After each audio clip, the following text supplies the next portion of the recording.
Minha mãe me contou que, quando eu tinha 5 anos, eu falei pra ela: eu sou um garoto e eu gosto de menina. Assim, na lata, com essas palavras.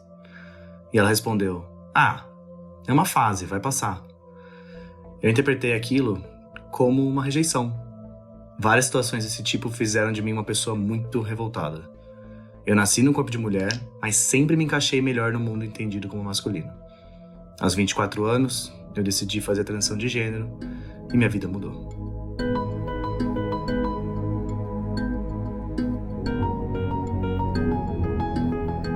Miguel e Natália são gêmeos idênticos, pelo menos de acordo com a ciência, mas sempre se enxergaram completamente diferentes.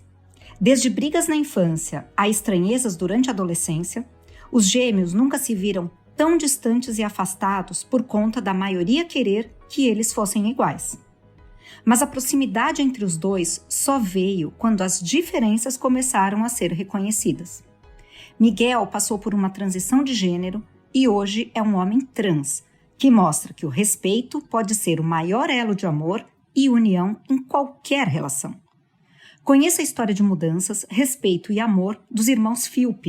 Ouça, no final do episódio, as reflexões da neurocientista Cláudia Feitosa Santana para te ajudar a se conectar com a história e com você mesmo. Eu sou Geise Diniz e esse é o podcast Plenai. Ouça e reconecte-se.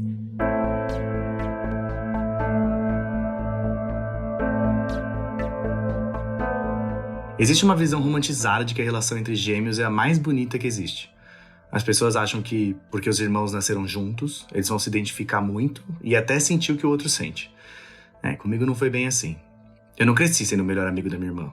E nem ela minha melhor amiga. Na verdade, eu tenho poucas memórias de uma boa convivência entre nós. Eu lembro mais das brigas. Eu sempre me comparei muito com a Natália. A gente é muito parecido fisicamente e, pra mim, ela é uma referência do que estava certo. Desde pequena, ela seguia aquele modelo feminino estabelecido pela sociedade. Gostava de maquiagem, adorava arrumar o cabelo, fazia unha. E já eu jogava bola e não gostava de roupa apertada. Eu detestava ter o cabelo comprido, mas não cortava, porque eu morria de medo da minha mãe ficar triste. Meus pais nunca me falaram nada, mas eu sentia que eles queriam que eu fosse um pouco mais parecido com a Natália. A presença da minha irmã era um constante lembrete de que tinha alguma coisa errada comigo, só que eu não sabia o que era. Eu tive uma infância tranquila, sem grandes preocupações comigo mesma. Mas o meu irmão não. Desde pequenininho, ele era bravo, agressivo com todo mundo, principalmente comigo, seu saco de pancadas. Eu lembro que a gente tinha uns 10 anos e alguém chamou ele de moleca. Ele ficou transtornado de um jeito que eu não entendi o tamanho da revolta. O Miguel explodia por causa de coisas que eu considerava muito pequenas. Tipo, se arrumar pra uma festa. Teve o casamento de um primo que ele fez um escândalo, porque ele não queria colocar um vestido. Ele chorava e falava: eu não quero arrumar o cabelo, eu não quero pôr essa roupa. Ele tava muito incomodado, mas não sabia se comunicar direito e não sabia comunicar o que estava sentindo.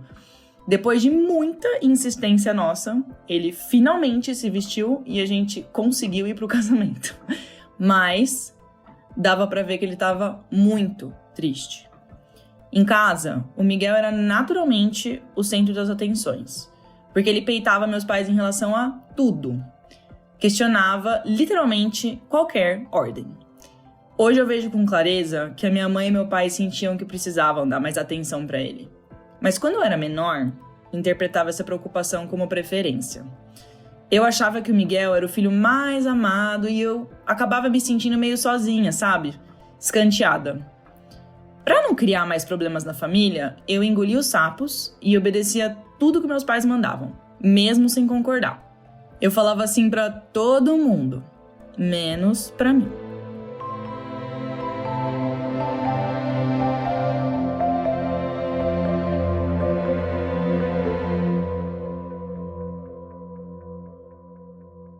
Quando a gente tinha 16 anos, a Natália e eu fizemos um intercâmbio para os Estados Unidos, cada um para um lugar.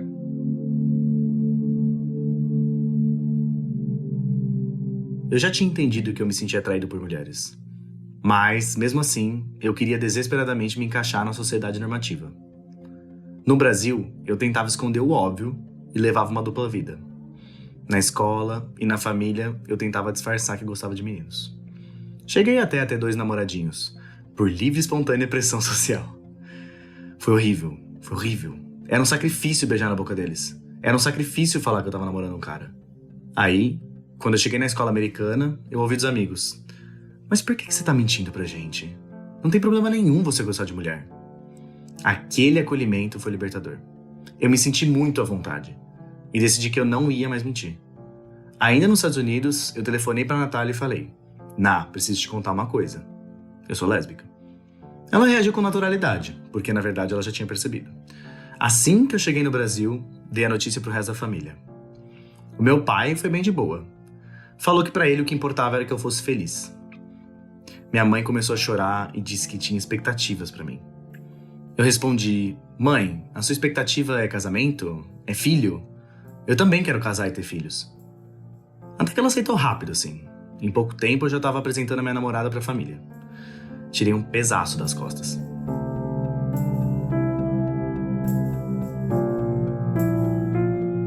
Eu passei no vestibular de engenharia, mudei de cidade, cortei o cabelo e aí comecei a comprar roupa na seção masculina. Aí eu pensei: beleza, resolvi meu problema. Sou lésbica e é isso. Só que não foi o que aconteceu. Eu ainda não me sentia nada bem. Continuava me sentindo deslocado. E eu odiava me olhar no espelho. Odiava meu corpo. Odiava não ter barba. Os seios, então, eu não suportava. Pra esconder, eu apertava tanto o top que me machucava. Eu não gostava de entrar no banheiro feminino. E não gostava de ter voz fina. Bom, enfim, eu não era mulher. Lá pelos meus 22 anos, eu mergulhei numa depressão. Passei uns 2 anos pra baixo, assim, sem ver graça em nada ao meu redor. Eu já estava conformado em levar uma vida inteira infeliz. Até que um telefonema em 2019 mudou a minha vida. Uma amiga me convidou pra ir a um bar com mais gente. E aí, entre elas, um boy que eu não tinha ideia de quem era. Eu detestei saber que um cara ia junto. Eu tinha completo horror a homem. Eu odiava, assim, gratuitamente. Acho que Freud explica, né? Hoje eu entendo que eu sentia era inveja deles. Eu não tinha vontade nenhuma de sair de casa. Mas acabei indo ao bar. Quando eu cheguei no rolê, a minha amiga falou: só pra você saber, tá? Ele é um cara trans. Nossa, minha cabeça bugou na hora. Eu falei: o quê? Eu botei esse cara na parede e disse: pode me explicar tudo. Depois que eu fui saber que era o Lucas Carpelli. Ele era um dos poucos youtubers que produzia vídeos sobre o universo trans. O Luca me falou sobre o trabalho, sobre a família, sobre os sentimentos dele. E eu me identificava com cada frase que ele falava. Ele parecia um clone meu que estava feliz e bem resolvido. Eu fiquei tão alucinado que eu fui embora do bar e passei 3 dias trancado em casa pesquisando sobre transição de gênero e chorando horrores. Eu sabia que isso existia, só que até então era uma coisa muito distante do meu universo. E eu não conhecia ninguém que tivesse feito. Bom, procurei ajuda psicológica e médica e aos 24 anos comecei o meu processo de transição.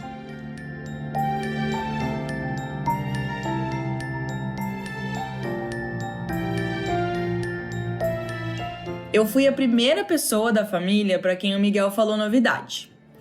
Eu não fui pega de surpresa quando ele contou que era lésbica. Mas a transição de gênero, eu confesso que eu não estava esperando. Eu não sabia nada desse assunto e talvez eu nunca vá entender completamente o que é. Mas eu sabia que eu não precisava entender, eu só precisava respeitar. Então, quando o Miguel me falou, eu respondi: olha, Mi, eu não sei o que você tá falando, não tenho ideia, mas vambora. Se é o que vai te fazer feliz, pra mim é a única coisa que importa. Então, conta comigo pro que você precisar. Para os meus pais, o anúncio foi um choque.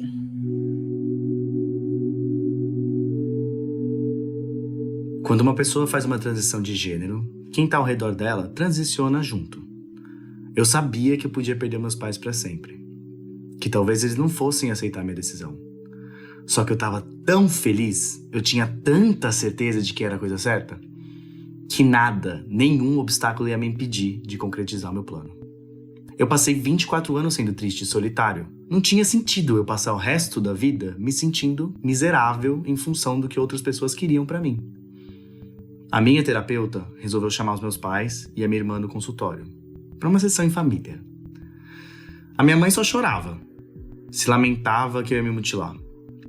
Quando a psicóloga perguntou o que meu pai pensava sobre mim, ele respondeu que sentia decepção, que era um desperdício eu não poder engravidar. Ele disse que nunca me enxergaria como um filho. Foi difícil ouvir essas palavras. Só que ao mesmo tempo eu pensava, bom, meu pai e minha mãe nunca me aceitaram mesmo, né? Que se dane, eu vou em frente de qualquer jeito.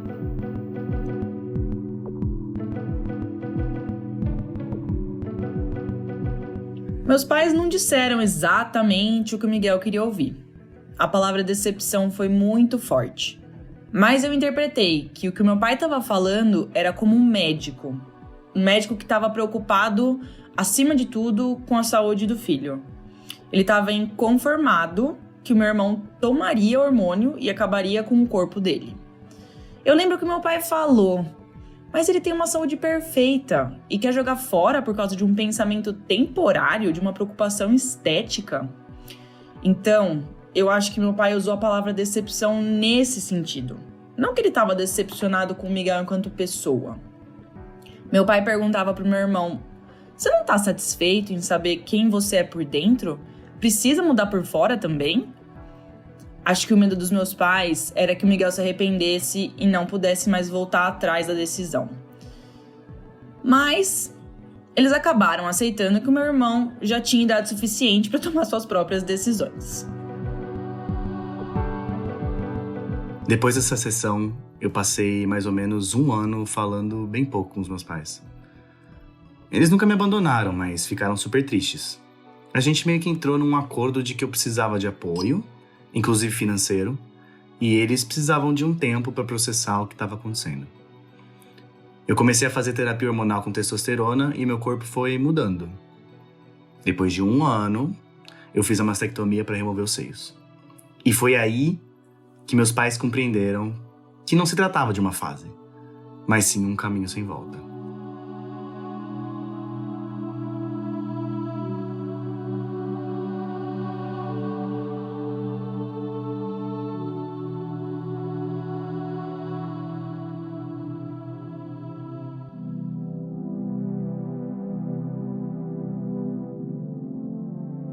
A minha mudança não foi só externa.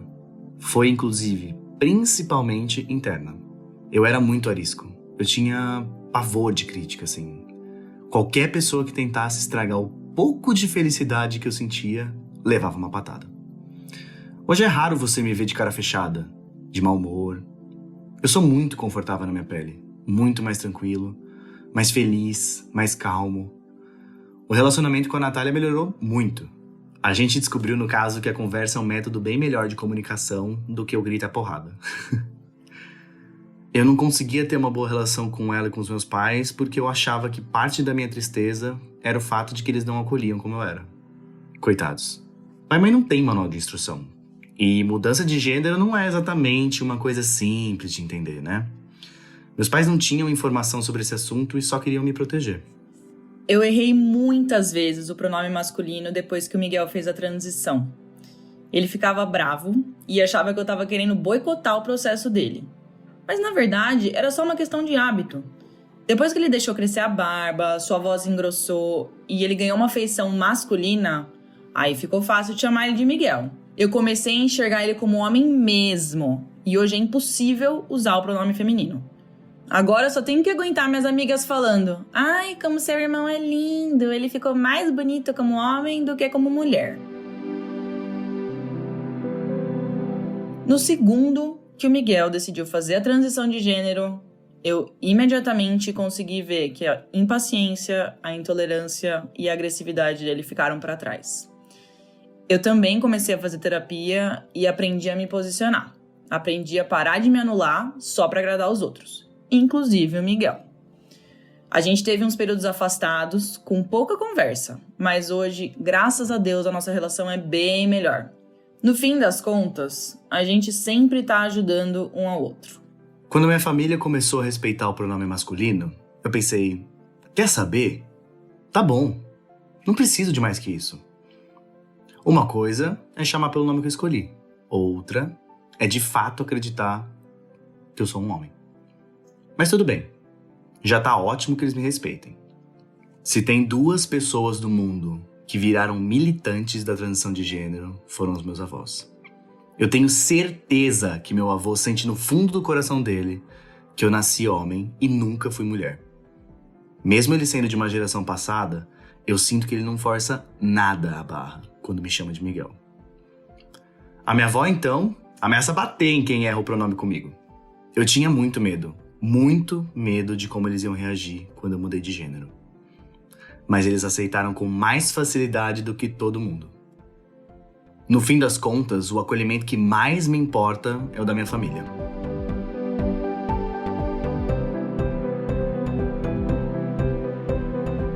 A mensagem que eu tenho para passar, tanto para as pessoas cis quanto para as pessoas trans, é que a vida é uma só. Na hora da morte, o que vai importar de fato é o quanto você conseguiu ser feliz, o quanto você conseguiu amar, o quanto você se sentiu confortável na própria pele. Eu não vou falar que a transição de gênero é um processo fácil. Só que nada foi mais difícil pra mim do que passar 24 anos sendo quem eu não era, tentando interpretar o personagem que a sociedade esperava de mim. Pessoas bem resolvidas com elas mesmas são melhores pra sociedade. A gente propaga a felicidade quando a gente é feliz.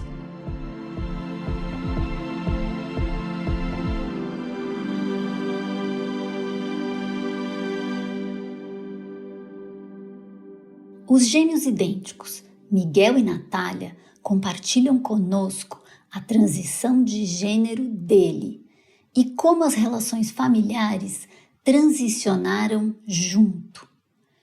Como ele, quando descobrimos que o que parecia intransponível, além de insuportável, era apenas uma pedra no meio do caminho, precisamos de apoio para retirá-la.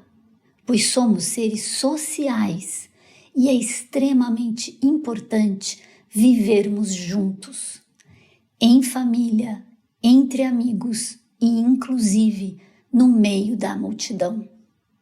Por isso, pessoas podem ser sentidas como se fossem obstáculos, mas podem também ser acolhimento. O que precisamos é ter a consciência da relacionalidade, o fato de que estamos interrelacionados uns com os outros. Logo, intersomos. E assim, no meio do caminho havia um outro que nos ama, um outro que você empatiza, um outro que eu respeito. E por aí vai. Pedras que se transformam em companhias, com as quais nos sentimos confortáveis em nossa própria pele.